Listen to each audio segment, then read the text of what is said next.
Hiya. Time for impact. I'm sorry about Wednesday. I couldn't do my video because my throat was messed up because of my allergies. The trees are beginning to drop and along the flowers. They're just pollens everywhere and it's really driving me nuts. And my throat was like this. I would sound like that. I can talk. It took a day for me to clear it out with a whole bunch of sneezing and a lot of medicine. But as you can hear, I can talk pretty well, even though it sounds a little raspy a little bit. But let me give you like this. The day before Emergence. We don't need to talk a lot about this show. When you look at the matches, they're mostly alright. They're setting up for Emergence. But I'm going to say this truthfully. I wish they would not have a Impact show and then the TNA Plus shows right afterward. It feels so close. It feels rushed. I'm sorry. Yes, they film these ahead of time in most cases if they don't do a live event. But it feels rushed. So I'm going to say this. I'm going to just go for the matches. What was going on in the back was more important. Look, first match, the System versus First Class with Rick Swann replacing Casey Navarro. Now, let's make it very clear. The one who looked the best there was Rick Swann. That boy cut. That's what happened when you don't drink, guys. You get, like what happened with Moxley, he slimmed his ass down. We have not seen Rick Swann without a belly in a long time. He looks cut. He looks in great shape. So it's good. And I'm going to make this very clear. We already know who won. We know who won the match. Swann won the match, and it's on Brian Myers. But let's make it clear. And I'm saying this for myself, as someone who lived in a family who had alcoholism. I truly hope he can kick it this time. Stay clean this time.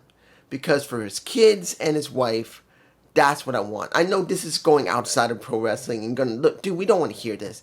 We want to hear the wrestling. Yes, but I'm concerned more about Rich staying clean than I do about him wrestling ever again.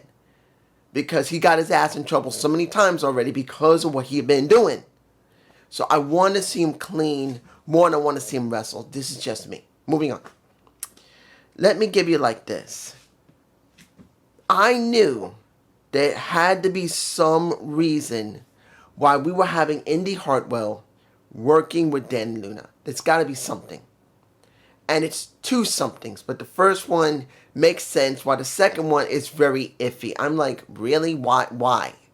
We got Indy Hartwell and Dana Luna versus a Gray and Hudson. I'm not against Gray and Hudson. I actually liked them. I actually like Hudson. I don't know why. I don't like the pink hair. I think she would look way better with her natural black hair, probably. If she has black hair or blondish hair, I would love to see her with black hair or blonde hair. That's me. I'm being honest here. I would love to see Hudson in her natural hair color. Because I think she'll look way better looking than just pink. That's just me. Yeah, and I'm sure they're going to say, well, there might be a reason why she does pink. I don't care. I think she's a beautiful woman that will look better with a natural hair color. But when you see the match, and Dan and Luna and Indy are fine. And I'm not surprised that, well, Indy won the match. It was Grace who aided. Those two are still very new. I'm not surprised they're not going to have that many wins at first. They have no story for them yet. Particularly that the Fatal 4-Way for Emergence is coming up, and I'll talk about that in a minute. I'm not surprised. But as you saw, when you saw Indy coming down after Danny came out, you saw her slapping somebody's hand in black. And I thought it's either one or two people. Either it's going to be Rosemary, which was the best guess, or it was going to be Tessa Blanchard. That's what I thought. It was Rosemary. She missed her in the face. And now, from what I understand, from what Rosemary said, after Gia talked to her, she is now, because Indy thought she owned the place, she is now the gatekeeper. She's now taking the role of a John Cena as well as a Roman Reigns, saying, I'm the gatekeeper, boy. I'm the one you got to go through if you want to become a champion. Now she's taking that position, which, in all honesty, Makes the best sense. I would rather see Rosemary in this role taking on all the new women one by one, saying that she's the gatekeeper and it's not about her winning a title. That is her stick.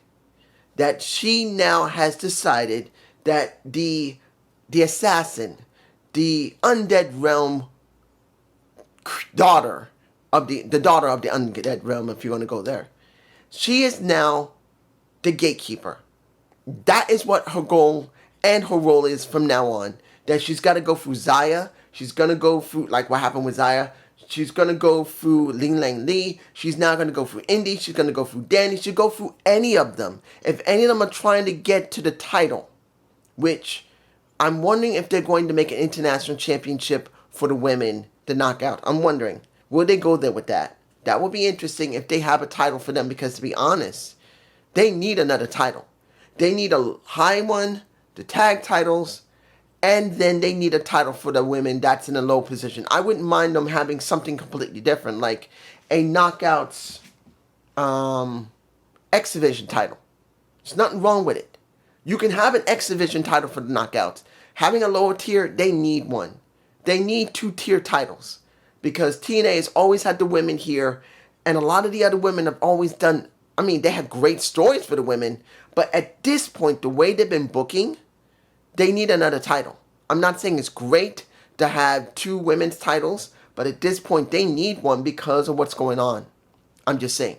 Next, we get Matt Cardona versus A. Skylar. It really didn't matter. This is about setting up for the Matt Cardona going up against the Mustafa Ali. Do I believe this is going to be a good match? Of course it's going to be a good match. Ali can have a good match with a lot of people. He's not a Ric Flair, but he is good enough that he can make anyone look good. Not look great, but look good. And we have to have something with Matt Cardona while he's there, so this is it. Next, Santana versus Eric Young. Now, I'm not going to talk about what happened afterward, but let's make it very clear. The first time Santana went up against Eric Young was not that bad. It was a little sloppy at first because they never really wrestled one another at all. But it didn't look bad. And I actually did think that it was done well. And pretty much, after Santana won it, got beat up, we get Sammy coming out, and I'll talk about that as the last part. It wasn't bad. Final match. 6-man tag. Wentz, Reed, and the Cedric Alexander versus the Hardys and Leon Slater. This is something I want to say before this match. What do you think would happen if Leon Slater had a match with Devon Evans? I wanna. If you have these 2 young wrestlers up against each other, would they mirror one another? I'm gonna say this because this is what I was thinking about. Leon Slater versus Devon Evans. A 1 match. And they build up into it. The thing that's going to be the difficult thing is that both of them are very good high flyers. Who is better at high flying? I can't tell. Leon Slater could be better than Devon, or Devon could be better than Leon Slater. I cannot tell. It will not be about the ring work. It will be about their character development, their charisma, as well as their talking. And I'm going to be honest here. The one who talks better is Leon Slater, who has had the better matches because he's had more people to deal with, has been Devon Evans. So if you put these 2 together, it's going to be a very interesting dynamic if they ever meet, because these 2 might meet one day. I'm sure they're going to probably let them cross sooner or later. Leon Slater will have something to do with Devon Evans. I do believe that Leon will go to NXT, and it won't be. Do I believe they're going to actually send Devon Evans over to TNA? They might, but I think it will be Leon Slater who's going over there. If, it depends, if he manages to win Emergence, which I believe he might. But we got Cedric pretty much giving a lumbar check to a Leon Slater, and that's how he won it. Now, of course, that's most times it would be telegraphing, but as it stands, I will say, because of how the booking has been lately, you might not get what you think. There might be a screwy ending to it. Do I believe that's what they should do? No. They should just have a clear winner. But maybe they might have a screwy I'm botching here because I don't want to think of a screwy ending for Leon Slater and a Cedric Alexander, but they may go there. They might. But that's just me. Now, let's talk about what they did in the back and the segments. That's the more important stuff. Let's get the women's summit done. Well, the knockout summit for the Fatal 4-Way. Inspiration. Xia Brookside and Ling Yang Lee. You got I'm not going to say I'm not attracted to Fallon Henley. She a damn good looking woman. I know Jasmine Nix is gorgeous, but I kind of like Fallon. Maybe it's because I'm more familiar with her than Jasmine Nix. I think I'm more familiar with Fallon than I am with Jasmine. And now that she's been turned into a bad girl, she actually looks better. She looked a little too plain. Then you got the Elegance brand where you got M and Heather who are now doing the Freebird.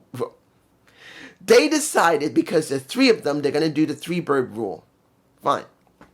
I'm not too surprised. That's what New Day did. And then the inspiration. But I got to say this about Cass and Jess. Because when we heard them all talk, we heard, I wasn't expecting Ling Yang Lee to actually talk in Chinese, Mandarin. I didn't expect her to say what she did, which was fine. It wasn't bad. I kind of wish there had been some type of translation, like they put something on screen, or better yet, what she could do was say it in Mandarin, and, kind of little side thing. If anyone hadn't noticed, I have two Filipino friends. I got to say this. I got to. I have two Filipino friends. They're Filipinas. They're two women. And I know them for many, many years. And they were laughing their asses off after what happened with China. I'm sure if you already know. I'm sorry. It's not nice to laugh. Hopefully no one got injured because they did what they did. But, dude, you don't see that often. I had to say it. I'm sorry. I had to because I'm thinking about. I'm sure she doesn't really care. Lynn, she doesn't care. She's an American. She don't fucking care what happens in China.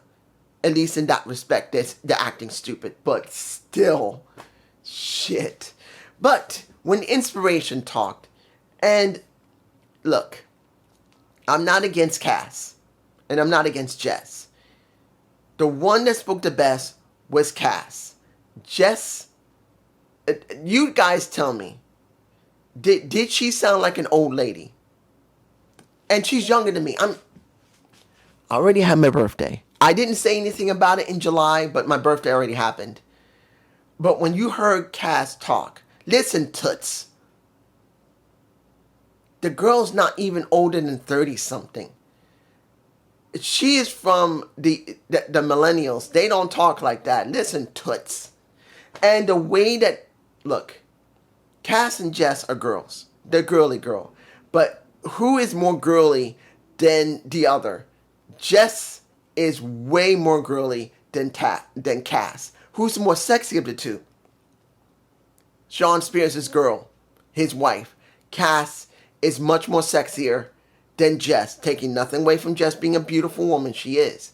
But if you're gonna talk about the sex appeal and how she holds herself, she's much more of a, you could say between the two, who can seduce? I believe Cass could seduce more than Jess could. Jess is more of a wholesome type of woman, the way that she holds herself. And Cass is the type that could seduce. Well, Jess doesn't give that feeling off. Doesn't mean she couldn't, but as she does now, she just doesn't give it off. She acts like a wholesome woman, and Cass acts like a sexy woman. But after that, we got the fight, and then we had them jumping off of the turnbuckles, the top turnbuckles, onto the, fight, security. Then we get them jumping off the top turnbuckles.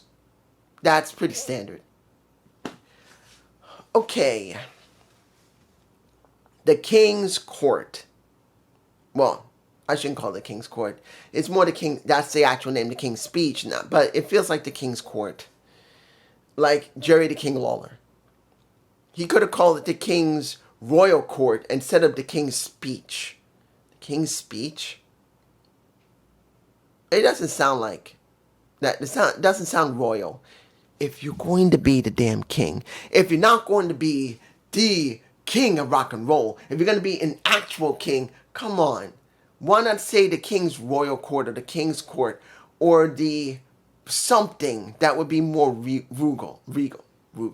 Yeah, I'm botching here because I'm like, if I was with Cass, I say, you're gonna go with the King's Speech? Come on, man. That doesn't ring. You want Kaz, the king of TNA, to really feel important?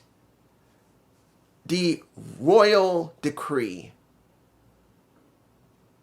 the royal television, the royal chambers, whatever you want, just something than the King's Speech. It just doesn't have that ring. And then when we get Macklin, I gotta say this was one of the most effective segments I've seen, because you didn't really need Macklin to say much at all. You definitely didn't need Jake something to say at all.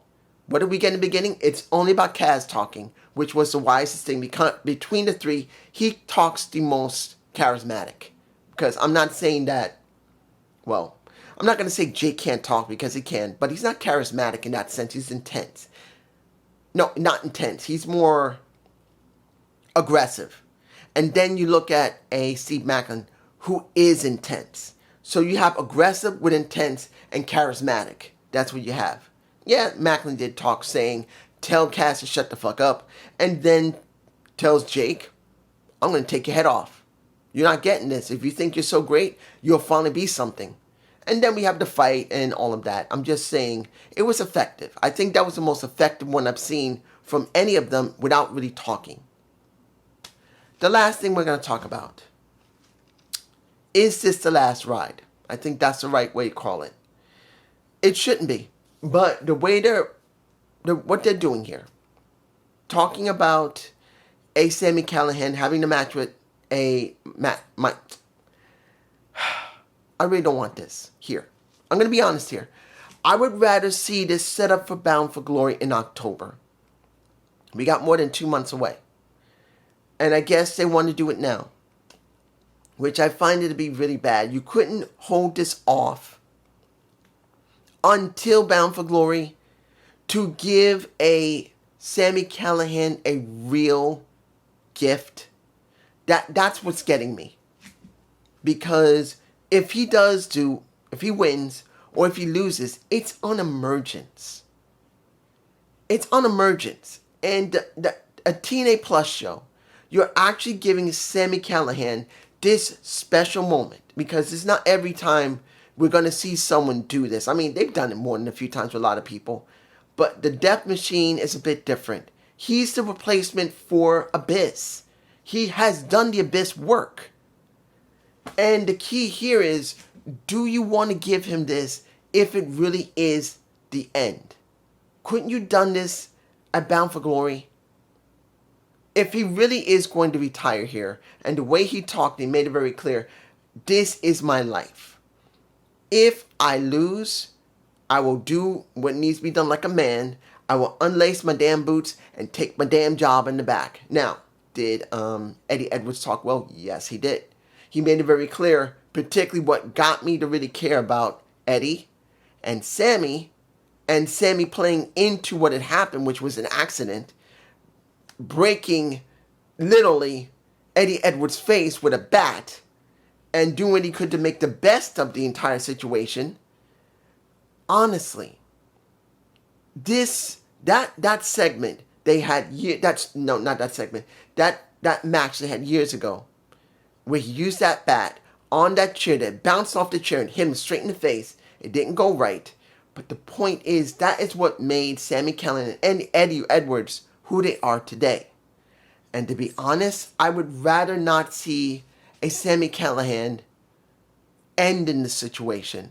In other words, end like he could actually retire here, or end that he's going to go forward here. I wish they had not done it here. I wish they would save this for Bound for Glory and just built up into it the anticipation of him. And hell, bring back Havoc, his wife.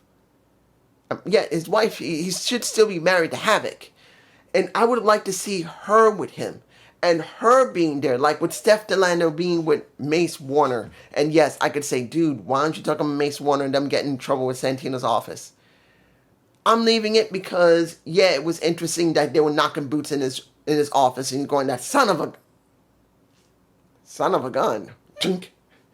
Yes, but this is more important.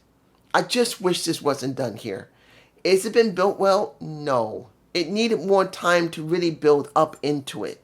Because it's only been a few weeks since Moose told Sammy, you're a big fat ass slob. Why don't you just quit? Wouldn't it have been good to have a couple of months of him going through this and beginning to really see it and having Santana talk to him and then talk to him and then working with Santana and seeing Santana's not mad at him, but he notices he's been messing up a lot. He just can't keep up with him. And that is the part I would have liked. But this is just me.